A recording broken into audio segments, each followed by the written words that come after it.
Inkuru zashimangiwe n'uko hari umwe mu byamamare mu bijyanye no gutunganya filime no kuzikina ku rwego rwo hejuru hano mu Rwanda. Byavuzwe ko yarozwe amarozi asa nk'aho ari ukunuka imisuzi ndetse n'ibisa nabyo, impumuro mbi. Ibi byamugaragaragaho mu gihe yabaga ari gukina filime.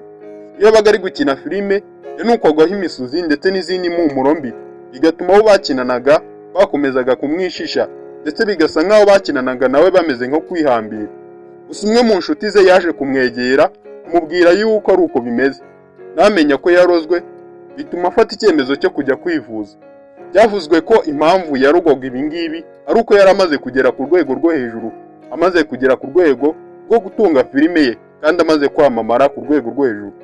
Izi nkuru rero zakomeje guhindukira ku byamamare bitandukanye hano mu Rwanda, aho byagiye bivugwa ko hari abahanzi bagiye barogwa bagahabwa uburozi bakagera ku rwego rwo hejuru kugera ku kuka ka nyuma ko gupfa.